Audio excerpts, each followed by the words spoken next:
Welcome everyone to the clash between two of India's finest young talents, Raunak Sadhwani and Praggnanandhaa. The game opens with 1 d4. Pragg takes his time for his first move. What is he going to play?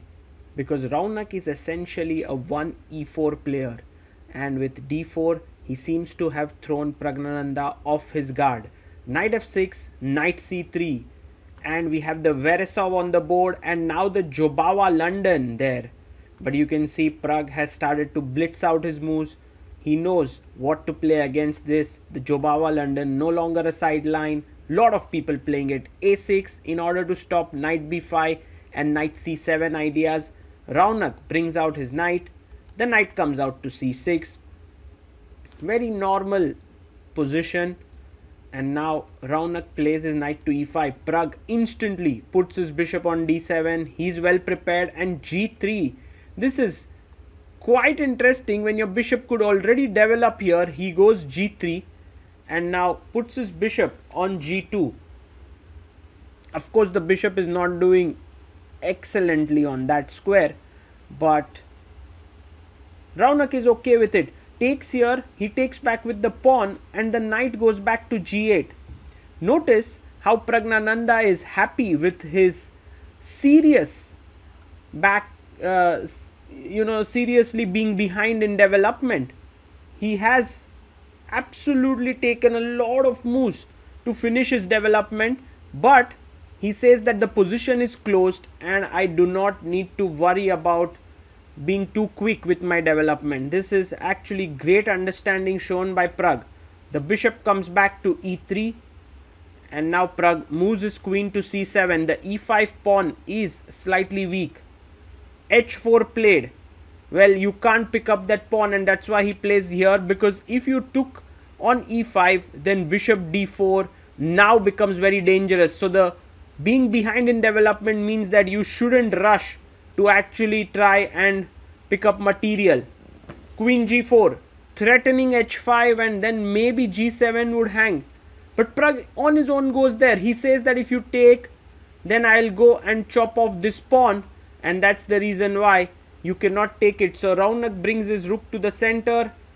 Pragg plays his bishop to c6, and now the pawn moves forward to h5. Pragg stops the pawn in its tracks. And now rook d2 played so that the knight can move. Pragg now castles here. It's slightly risky. a3, and the queenside pawns start to move. If Raunak can get his knight to d4, that would be a nice thing to do, and he starts off that journey with knight e2. It's a good move. Meanwhile, Praggnanandhaa brings his bishop to a better diagonal. The knight jumps in, and now he's ready to trade off the knights. But Raunak says, I'm not really going to trade it. Good move, keeping the knights on the board. This is slightly better position for white. Bishop goes back to a6, preparing b5, b4. And now he plays his pawn up to c3. b5, he brings his knight back. And now if Pragg takes, he must take it with the rook. That would be fantastic, stopping b4 plans. So Pragg takes it, but Raunak goes and takes with the pawn. This is not a great idea, because now the queen side c file will be in Pragg's control. Rook c8, and the queen can get in from here. f4 played by Raunak. Raunak says, my center is strong. I'm going to break on the king side with f5.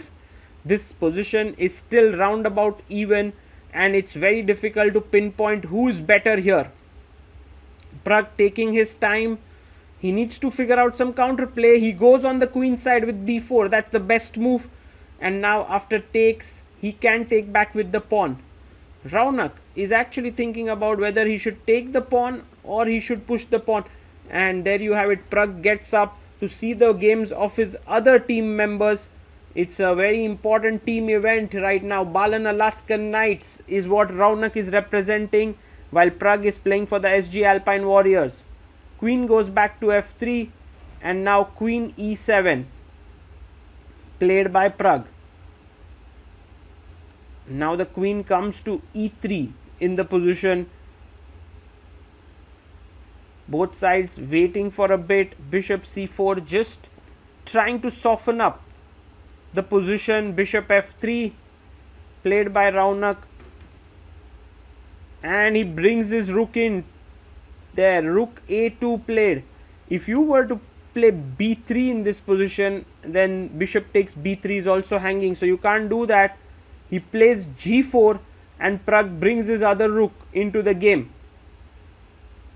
Raunak is overextending a bit, but on the other hand, the black king can also become weak. If the rook switches over, this can become a huge attack.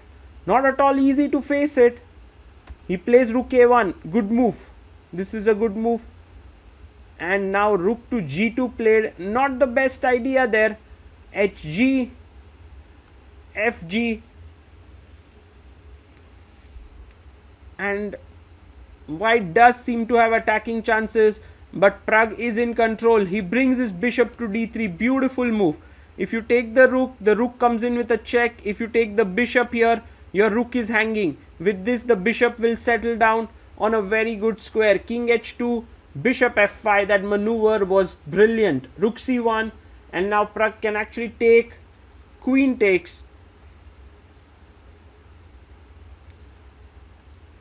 This game does remind me of some game between Nimzowitsch and Capablanca.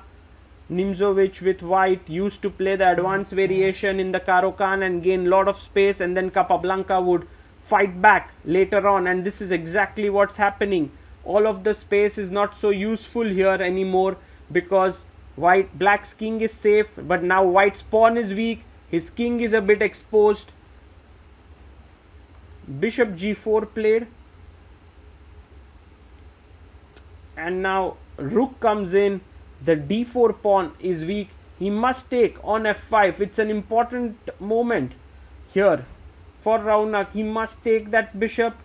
Is after bishop f5. Yes, there is rook d4, but then you have this bishop e4 move, and after rook e4 you have queen f6. But instead he goes here rook d2. This is not a good idea, because after pawn takes, black is now has the control on the c file. He's still thinking about his move here. He goes king up, king to g3. Rook comes in, and rook g2, the final mistake of the game. Better would have been queen e3 in order to stop this, but he goes rook g2, and now the rook comes to e1. The queen is coming in. The rook can come to e4. Raunak under big pressure. He plays his queen to d2, but now rook e4 is a very powerful move with the idea of rook g4 as well. Pragg taking his time and finds it. He plays rook e4, and this might just be the move that he's looking for. Praggnanandhaa in the driver's seat. Here Raunak not able to find a good move because the good move does not exist. King h2, and now the queen can enter the position. You can see all the squares are now weak because the pawns have moved forward and they do create weaknesses. Yes, he finds it. Queen c4. Praggnanandhaa actually putting so much pressure on Raunak now. Raunak pushes the pawn to b3, but that is a free pawn. He should take it now. There's not much that he can do. He must gobble it up. I mean, Praggnanandhaa should take it, but he's just being sure if this is not some kind of a bait in the position. It doesn't feel so, and so he takes it. Queen takes b3. Raunak gives up another pawn. Wow. He is in the mood of giving up material, but now just rook takes e6 looks pretty strong and powerful. Yes, he takes it. Rook takes on e6. Queen moves to f4. And Pragg brings his queen in. If you don't trade the queens, the king will get mated. For example, if you give a check here, I can just bring my rook back. So that shouldn't be an issue. No back rank problems there. But if you trade the queens, you're just lost in the endgame. Raunak doesn't want to trade the queens, but he doesn't even see a good option for himself. If he doesn't trade, he's in trouble. He trades it. Now this endgame is completely lost because he's 2 pawns down, and Pragg is going to convert it. Rook moves to the a file, rook e4, good move. The d4 pawn is falling, king comes up, and Pragg can actually take the d4 pawn, but he can also go after the g pawn. Just go here and chop this off. Yes, he goes there to the g pawn.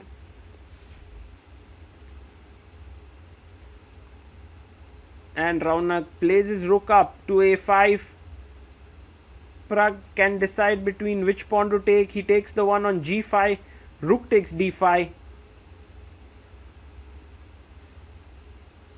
And now he can start pushing his pawn. He goes first rook g4, looking at the d pawn. The h6 pawn is also going to fall with the king coming up. He plays his rook to d7 with some hesitation, and when the b pawn moves, Raunak resigns. Praggnanandhaa wins. He's now scored 5.5 out of 6.